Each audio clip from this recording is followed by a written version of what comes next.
Major League Baseball, these guys will fight over every last penny. Crazy. Owner, player, every last one of them. They'll fight until the death over that last penny.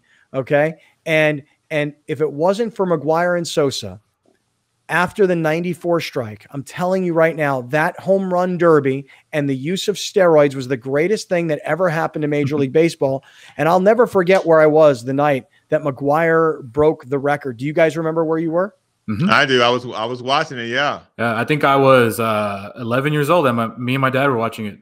And it was a little piece of shit home run too, right? It was like the one that barely got over. Barely made it. It was like a line drive, as I recall. How crazy was it too that they were playing the Cubs? Right, and then McGwire and Sosa are together, and there was it Roger Maris's family? Yeah, that was there also when McGwire broke this whole thing.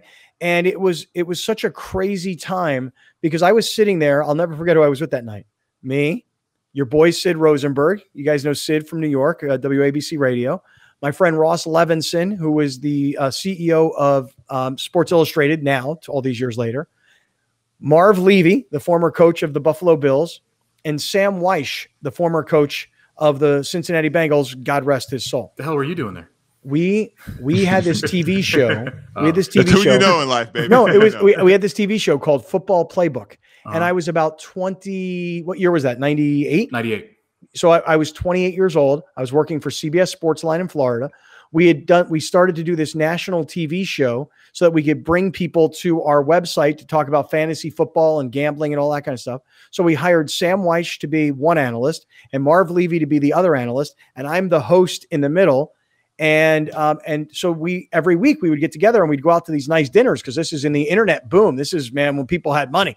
And we were all sitting around having dinner that night. McGwire hit the home run. We were all in a restaurant and we were like, oh my God. Oh yeah. Everybody was cheering. It was great. Yeah.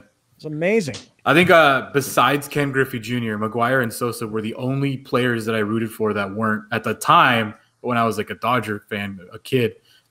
It was Griffey was like number one, right? Every fucking kid loved Griffey in my era, but it was McGwire and Sosa. Like, I want to hit home runs, man. See, if the thing is that if baseball doesn't come back this time, if these guys fight and battle over every last penny, and when there's so much unemployment and there's so much unrest and people are protesting in the streets about police brutality, and these guys are arguing literally over pennies. Yeah.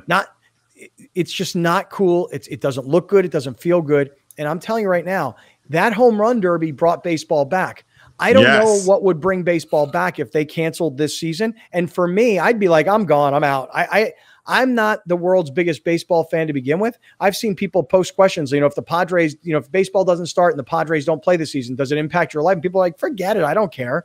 And then there's other people that, of course, are like, yeah, I want baseball season back. But if you're a Dodger fan, if you're a Cardinals fan, if you're a Yankees fan, yeah, you want baseball. But if you're, the A's and the Padres, and if you're an Astros fan, you probably don't want that either this year. What if you're the Diamondbacks? Like, there's a lot of teams, the Rays, like, people will just not care. They literally will not care. And then it'd be crazy, though, if they do. I mean, they propose a 76-game schedule this year. Like, what if people love it? What if people are like, yeah, who needs 162? Right. I can't stand that. It's too many games. It's so boring. Yeah. Play 2 games and 2 games and 2 games and 2 games. Yeah. Forget about Nobody wants to do it. 4-game series. The World Series in the snow. Like, it's bad baseball. Like, have it in August. That's like, this is gonna be terrible.